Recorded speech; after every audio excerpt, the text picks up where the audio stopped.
listening to the Metal Command Podcast. Greetings, everybody. Welcome back to the Metal Command Podcast. Tony here with you. And today's guest is Jim Dofka. Jim Dofka, of course, with his band Dofka, reissuing the album Toxic Wasteland. It's a 2 CD reissue. Really, really cool stuff. Jim has also played pretty much almost every solo on the latest Fifth Angel album called When Angels Kill, and he did a phenomenal job at that. He's also really good friends with the late Tim Aymar, who, as many of you may remember, sang on the Controlled Denied album, as well as singing in the band Pharaoh. Jim also played in a band with Tim, which we will talk about in today's podcast. And Jim's a really cool guy. We talk a lot about music production, and we talk about a lot of things going on in the metal scene and a lot of the stuff that he's been a part of. So if you do like what you see and hear of this podcast, of course, you can hit the subscribe button, follow the Metal Command on social media, and of course, hit that little bell to be notified anytime I do post a video. So with that said, here is the interview with myself and Jim Dofka. Welcome back to the Metal Command Podcast, everybody. I am joined by Jim Dofka, of course, from the band Dofka, also the guy that played some of the ripping solos, or pretty much all of them, on the last Fifth Angel album. And welcome to the show. I got the reissue here, the Toxic Wasteland reissue. And we're going to talk about a lot of cool stuff. We're going to talk about Fifth Angel, talk about the reissue. We're going to talk a little bit about the late vocalist Tim Aymar, who I thought was a really great guy the couple times I've ever interviewed him. And welcome to the show, dude. Hey, man, it's great to be here. I appreciate you having me on.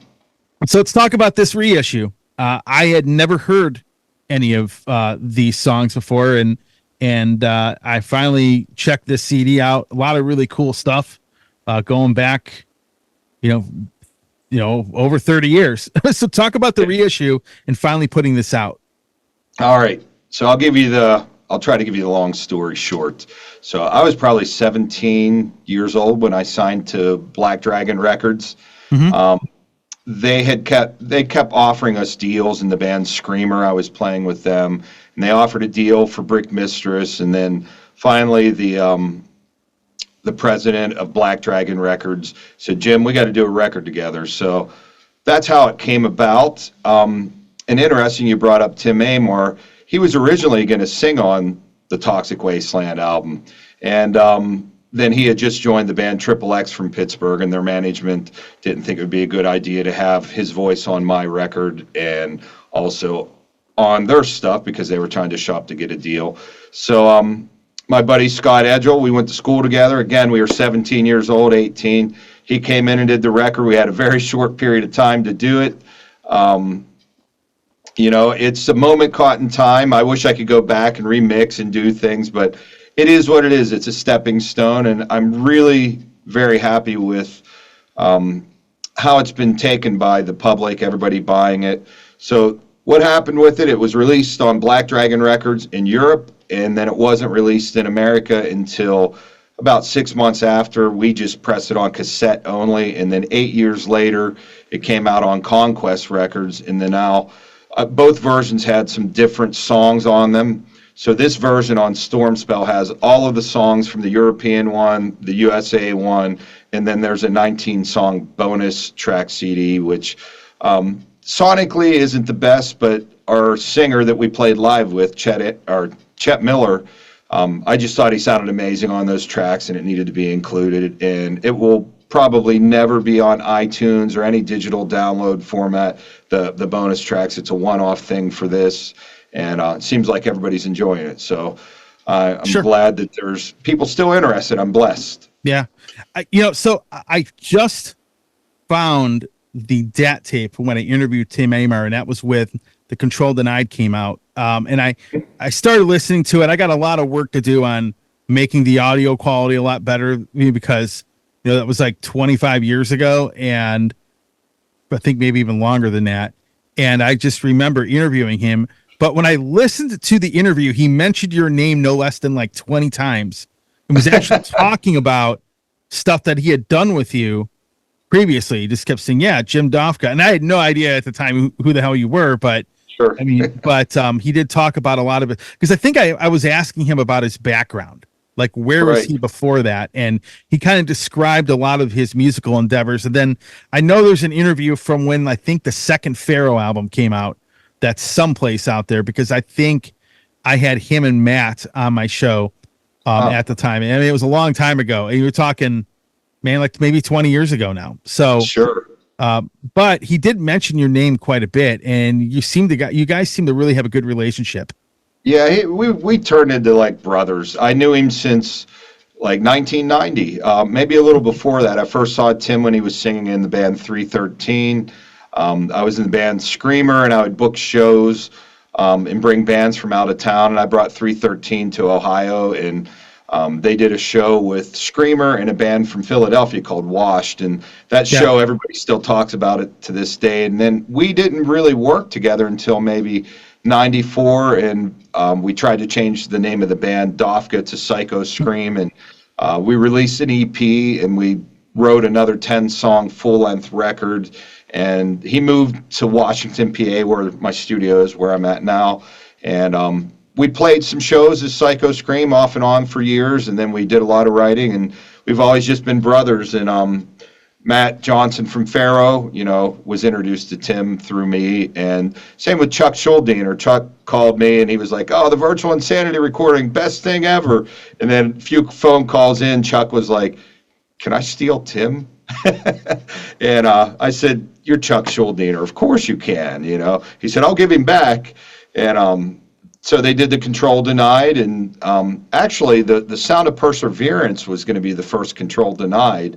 So we had all the demos for that, and Tim was getting ready to sing on that. But Nuclear Blast, I think, was the label that he was on at that time. Yep. They wanted another Death album. They said, "After you do this, we'll do the Control Denied." So he did that, and then of course we know Chuck had his ailments, and they started that second one. There's demos floating around with Chuck singing on it, and Tim started to work on that, and then we lost Chuck. And Chuck was more than the singer, guitar player, composer of Death. He was really a true metal fan, so very supportive of everything that Tim did. And again, me and Tim, we've always been like brothers through the years. With him moving to other states, he would always send me stuff he's doing, and we would do recordings back and forth. So again, huge loss in my heart. Yeah. I remember him singing a cover of a Metal Church song, actually the title track of the first album. He sent that to me because he was Facebook friends with me. Now, I didn't know him really well at all. He'd come on my show a couple times, but I didn't know him obviously to the extent that you did. But I remember him sending me this Metal Church demo that he did where he sings the title track off the first Metal Church album. And it was like spot on. I'm like, dude, I remember writing him back saying, "Dude, you should try out for Metal Church. Like, if they're looking for a singer, I think you would be like perfect for that." Yeah, he could do the David Wayne thing. I played on that track, by the way. I did the solo on that title track. So we used to do Ton of Bricks and Metal Church, as additional covers. We'd go out and play. We played a long set. We'd play 2 hours plus. We'd have an opening band and play like at a cover club. Basically, we would just take over, have a band from 10:30 to 11:30, and we'd play from 12 to 2. And we do all our original stuff and usually end the night with 2 or 3 covers. And yeah, he just tore that Metal Church stuff up. It's the David Wayne stuff, you could close your eyes and it was scary. Yeah, it really was. It was like, wow, like he's really killing it on these tracks. So I got to ask, the last Fifth Angel album. Yes. And it's interesting because I remember I knew it was coming out. I remember you going online and promoting it. And then I, look in the CD cover and realized that you played the solos on it. Ken Mary came on my show, had a lot of great things to say about you doing that, playing the solos on that album, and talk about how that whole thing happened. Like, how did you hook up with those guys and end up playing on that record? So, Ken had been playing on some recordings for me, some Dofka recordings, and he just asked, he said, "I got some stuff I'd like you to play on," and I didn't even realize it was the Fifth Angel thing. And then he sent it to me, and I said, "Is this Fifth Angel?" He goes, "Yeah." So that's basically how it happened. They asked me to play on. I played all the solos except I think Ed Archer did one solo. I can't remember the name of the song, but I did them all. So I did it remotely from here. I didn't write any of the songs or anything. They had it all laid out and written. And that's basically about it. They thought I would be a good fit. I was told that their last record, which I think's amazing, with Kendall playing guitar, that some fans were wanting the James Byrd sound, and I did not try to emulate James Byrd or Kendall. I couldn't play like those guys if I tried. I just kind of did my thing, and they thought it fit like a glove, and it was pretty easy going in and just doing it. So I was a fan of that band from the 80s, of course, the two legendary albums. So it was an honor to be on it. And of course, Ken Mary is Ken Mary. He's played with everybody on earth from Accept to Flotsam and Jetsam. Yeah. I was thinking I was going to do more with that band.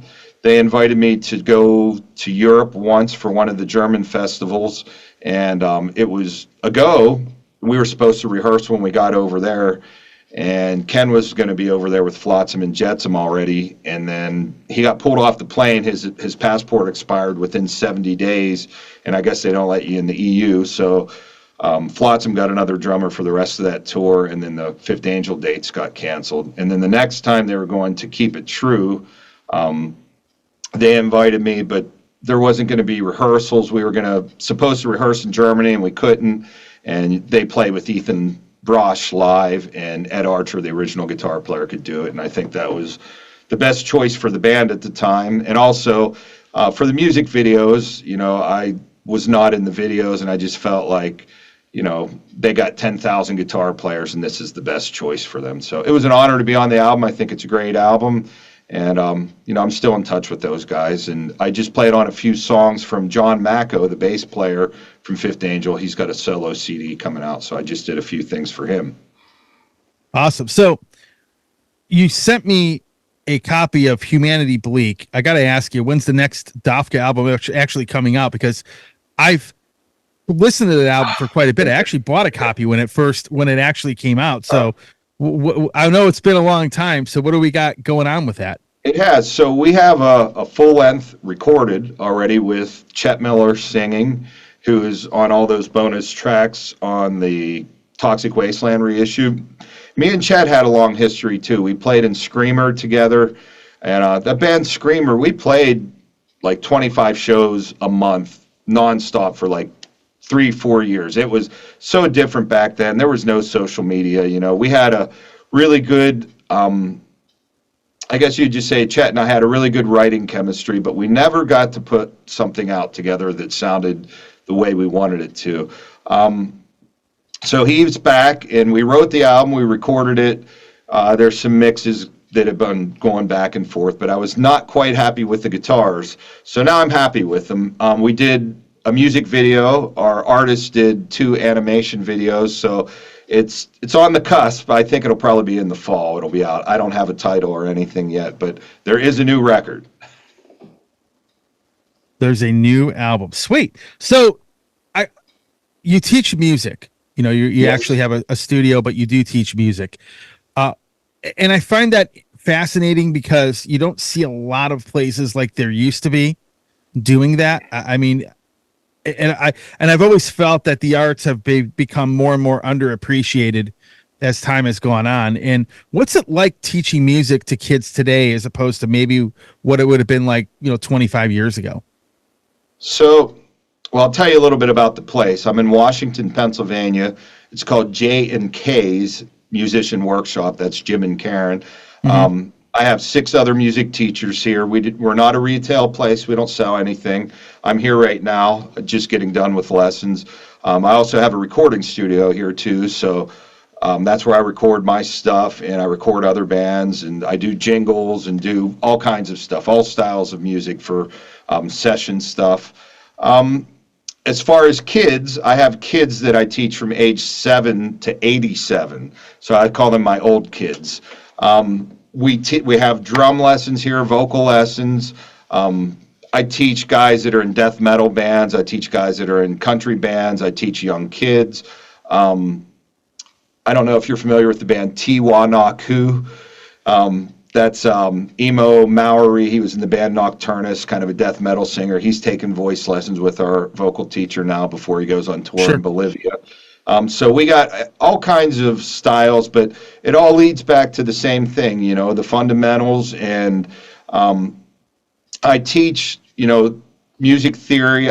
You don't come to me just to learn songs. If we learn songs, we learn how they're put together. I love when students come in and they have riffs, and we talk about how to put them together. I teach music production as well. So I think the big difference from years ago is now we can do production on our own at home. So that's a big part of it. Of course, just what you said, the arts and the interest has been diminished. Just look at the schools. Half of the schools don't have band, or if they do, it's really whittled down. In one way, it's kind of good because the people that are here are really here for the true love of it. They want to be here. It's not like the parents are just forcing kids to do things. So we have a pretty full schedule here, and I enjoy it. It helps me. I learn from my students, sometimes what to do and sometimes what not to do. They're introducing me to new music all the time. I appreciate all styles of music. I'm just not a metalhead, so I hope I don't lose any metal credentials from saying that. But I can listen to like Zach Bryan, the acoustic dude that's out selling 102,000 seats in Columbus, and it's kind of just G, C, and D, but I listen to it and it does something for me, as much as it would with me putting on a Halloween CD or whatnot. So I enjoy it all, Tony. You're involved in music production, and this is going to go into a podcast that I'm going to be recording probably towards the end of the year. What is your opinion on the whole AI thing? And when I say AI thing, now you have Universal Music talking about how you can record your own voice and switch it to like one of their artists' voices on your own songs. You have AI involved with, and there's always been AI involved with a lot of plugins. A lot of people think this is just a new thing, but it's definitely not. It's been around for quite a while with a lot of the plugins that we've had for years. As a photographer too, I could tell you AI has also been something that has been a part of Photoshop and Lightroom for a long time. It's not as prevalent and to the point. It hasn't been to where it's at now, where like people could just, say, hey, let's do a Fates Warning cover with Ronnie James Dio's voice, because there is that out there. And what do you think about that? When I was reading the Universal Music thing, it was kind of disturbing in the fact that, you're taking away. I mean, basically, there's a lot of copyright conflicts because AI actually takes something that's already out there. It's not just making it up. When they do like an album cover, if you say, hey, I want a demon on the cover, guess what? They'll take all these elements of a demon from like 100 different, artworks out there and mesh it together. So what do you think about that, and where do you think that is headed? So for one, it's truly amazing what they can do with it. For two, I don't like it at all. So, the Beatles released a new unreleased song. What was that, about a year ago? Yeah. And they said that they were able to stripe all the other instruments away and get the vocals. And there's a little 12-minute video on that. And the video is amazing. And I'm hearing it. I'm like, that's John's voice. And then I heard the track, and I was like, that's not John's voice. And maybe it is, but it sounds like an AI of John's voice. And I think it's getting better by the week. A friend of mine in Florida, he's in a band called Out of Darkness, and there is Tim Aymar's on one track from them, by the way. They just released a tribute video to Tim. And he told me one of his old bands, he wanted to remix something that they had recorded on an 8-track, so they did the drums on track 1 and 2 stereo, so no drums were separated. He was able to put his CD in with one of the Isotope plugins, and it separated all the tracks. So you have kick drum, snare drum, all the toms, all his guitar tracks were separated. And I said, dude, that has to sound terrible, like a karaoke machine when it takes the vocals away, it sounds all hollow. And he said, it's actually pretty good. I said, how's your guitar tones? He goes, it's kind of the same. So I don't know how it analyzes everything and does it that way. But creating music now, I mean, when somebody can just get up and have a cup of coffee and say, I want to have a song that sounds like John Bonham on drums, Ronnie James Dio on vocals, and Joe Bonamassa on guitar, and I want it to be about Tuesday and me retiring, and they hit a button and it creates it in 2 minutes. I just don't like it. The human element, all the organic things are gone, and it's just devaluing everything. So again, as incredible as it is, and I do think it's amazing, I hate it. Yeah. What are your thoughts? Well, my thoughts are this. There are uses for it in certain respects. Like, I'll give you an example of what I mean. I haven't used any kind of music tools, as far as plugins that use it, in the sense that I'm not composing or making anything with AI. The only perspective I can really talk about is the photographer perspective, which, I'm really like, for example, I do a lot of photo restoration, scanning old slides that might be, and going through that. And I already have presets that I made myself as to, depending on what film it's shot on. Right. And now I can pretty much go into Photoshop, for example, and and it will make a template that's pretty close, but it saves me a lot of work because then I can tweak it from there. If I need a logo, I could say, hey, I want a logo that looks like this. It'll give me like a rough idea, and then I could tweak it from there.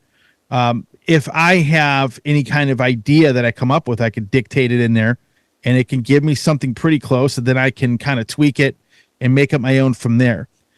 Where I have the issue, and I'll tell you right out where it's going to affect people. It's not really going to affect me per se, because I'm shooting photos of classic cars, for example.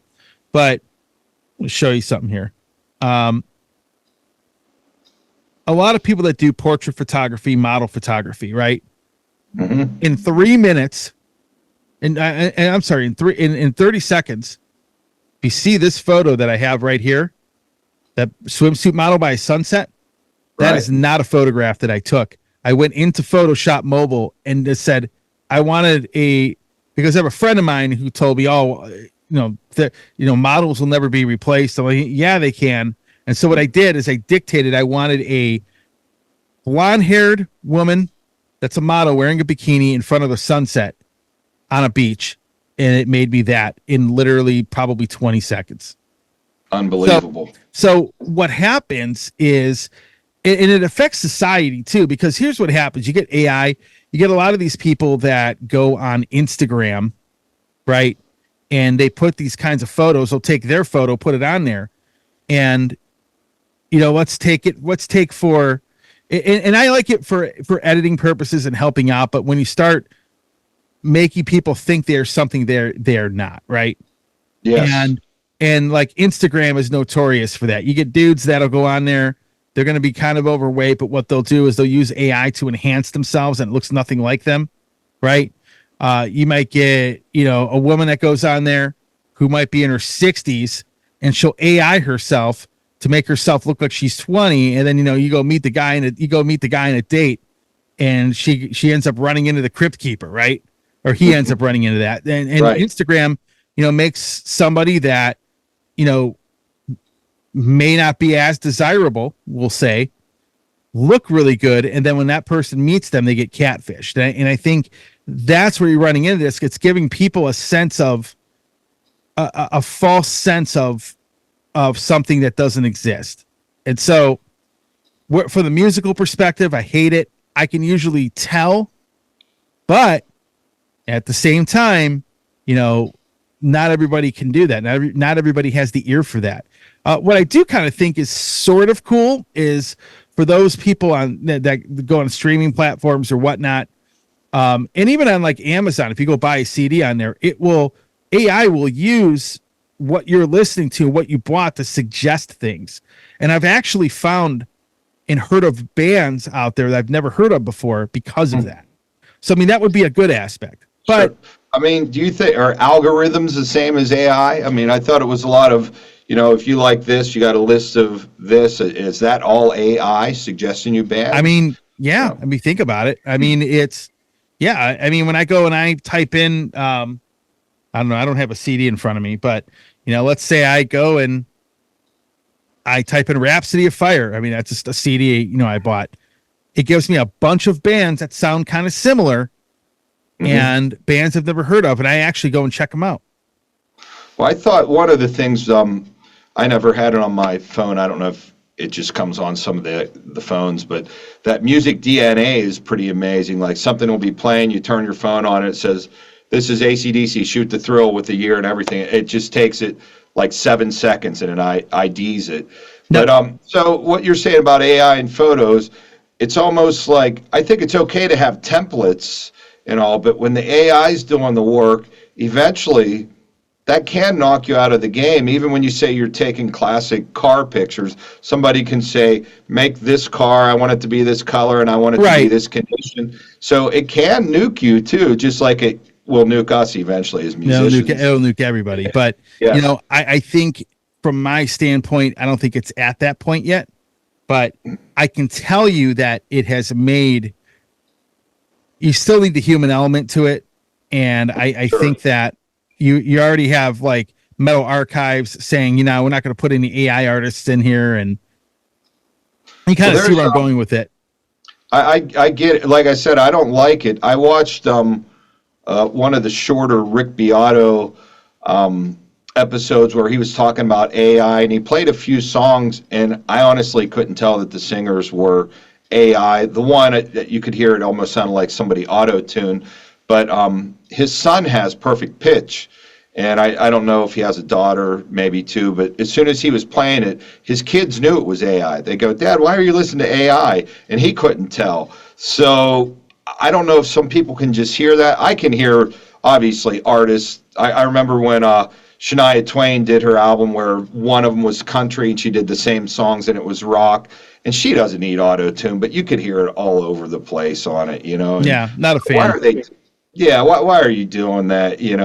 It's gotten better and you can tweak stuff, but you still get that share vocoder thing, to a point, and so I think there's been tools out there, but just when you tell something to do the work for you and it does it, that's where I got a problem. I just did, like, for example, I did a short backing track for Kia Monroeville for the auto place for a commercial. That'll be done too, because I'll just say I want a song that's upbeat, it's reggae sounding with the drums pushed back, and then they'll just talk over it or maybe use a voice to AI over it rather than hiring somebody from a radio station to do the voiceover. So it's all going to be over eventually. I will tell you one thing that I know some people in some tribute bands, and I know, like, for example, if you go into AI and you're trying to hit, like, how some of these bands, especially like back in the old days, when I say old days, I'm talking like 80s, right? There's a guitar tone that you like. Let's say, for example, you love the guitar tone on Master of Puppets, or you love the guitar tone John Sykes used on, Thunder Lightning by Thin Lizzy, right? You could go in there and say, I want a guitar tone to emulate that. And instead of having to fool with all these settings to get there, it'll get you like 90% of the way there, and then you can tweak it from there. And I think, like, especially and I'm not a big tribute band guy, but let's say if you're doing that, right, you can get that same kind of sound that band have and actually add, and it would kind of add to your live show. You know what I'm saying? So sure. Here's the thing, though. I do have to bring this. I get it. And I know several people in tribute bands. I played in an Ozzy Sabbath tribute band for a little while. Even if the sound is the same, those artists, it was in their fingers still, I could get a Hetfield guitar tone, but I'm still going to sound like Jim Dofka playing through that sound. I'm never going to sound like Hetfield. I'm never going to sound like Kirk Hammett, I can emulate some stuff pretty close, but then when you really put it back to back, it really isn't that close, Oh, no, I got you. So, you know what I mean? Like, there's some stuff, I think maybe drum tones, I mean, not to take away from drummers, even though I don't like them very much because they cause me all the misery of my life, more than singers probably. I mean, you could say, I want Lars, I want his kick drum sound. You can trigger it, and it'll sound kind of like the Black Album. I think Avenged Sevenfold has an album that's pretty much that. But it still doesn't sound like Metallica. It sounds like their sounds, So, yeah, I guess it could get you part way there, but you have to have it in your fingers till a point. And that's where, if you take it to the next step and you say, I want it to sound like John Sykes from the Tigers of Pantang album, Spellbound, and it emulates that, it's to the point where they go, and I want you to write a solo that sounds like that. So it'll just do it for you, That's where I got the problem, Yeah, and I totally get that. I was talking strictly if you want the amp sound to play live to kind of make it sound more closer to be an actual tribute. Yeah, exactly. Sure. That's kind of where I'm going with it. Like, if you wanted his guitar tone from, the 1987 Whitesnake album, or if you wanted, that same guitar tone Randy Rhoads used on, the first couple Ozzy albums, stuff like that is kind of, because if you're playing in a tribute band for that, it's just adding to absolutely your show is kind of where I'm going with it. Now, as far as making a solo, that's a little bit different, because really what they're doing is they're stealing other parts and bits that he played and putting it together. It's not really creating anything that's really that new, So at the end of the year, I'm doing a show on AI. I just wanted your thoughts on it before we head on out of here. But last but not least, last question I have for you. Any last words for anybody out there that's checking this out, and where can they get this CD at? So I don't know our Bandcamp page. I think it's bandcamp.dofka official, or maybe .dofka. They could just Google Dofka Bandcamp if they want it direct from me. Some people wanted me to sign them, so I can do that. They can also go to the Stormspell Records site, which is stormspell.com. I know the European distributors are just now starting to get it. So, all the like High Roller, I think they have it. Hellion Records, a lot of those European ones.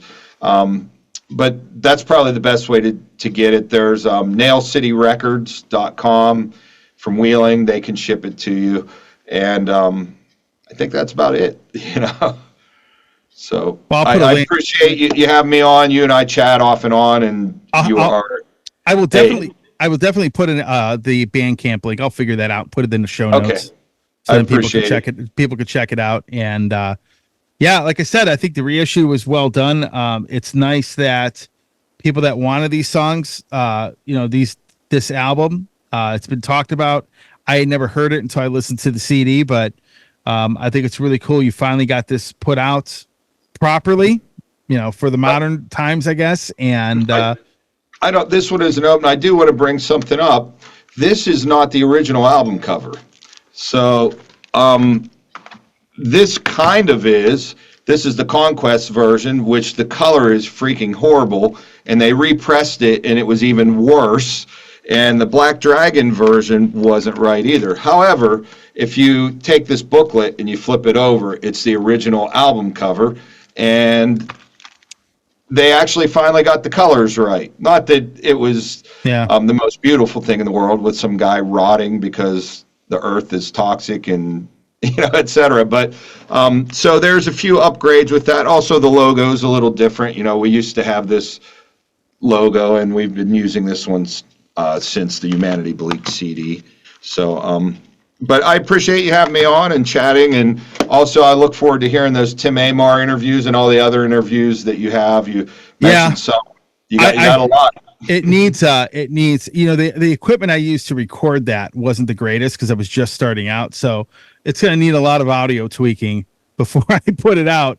And I only listened to like half of it, so I have to dump it into the computer, and then I got to go through and enhance the audio, which I can do that with a lot of plugins and stuff like that. But yeah, definitely great to have you on, man, and I look forward to hearing your next record whenever that comes out.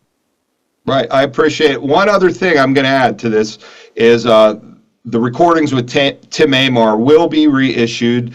before Tim passed, just 2 weeks before it, we were talking about the Psycho Scream Virtual Insanity, and he was super excited. He said, quote, he said, "Jim, that is the best I ever sounded. That's the best material, my favorite stuff I ever sang."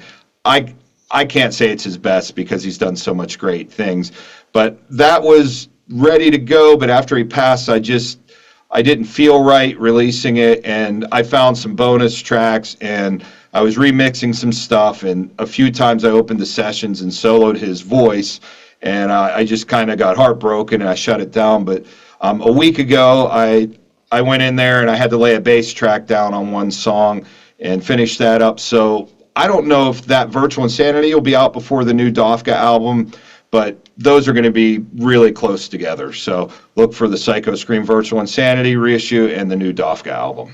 My favorite Tim Aymar album is the album Bury the Light by Pharaoh. Great album. And that is probably my favorite album by them, and probably, in my opinion, the best guitar playing I've heard Matt, basically lay down on record. I mean, I have all the Pharaoh albums. That the guitar parts and the songwriting on that album it was actually my album of the year when that album came out. And Tim sounds flat out unreal on that record. Yeah, he really does. Leave Me Here to Dream. Yeah, and it's like the first song, Leave Me Here to Dream, was like, wow, this is such a great album. And I liked the first three Pharaoh albums, but that one really just resonated with me quite a bit. I agree. I think they really captured all the elements.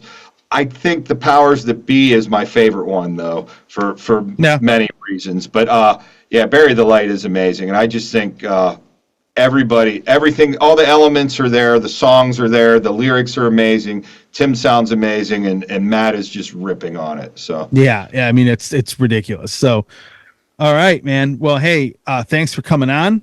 It was a lot of fun. And look forward to hearing the next thing that you put out. I appreciate you having me on, Tony.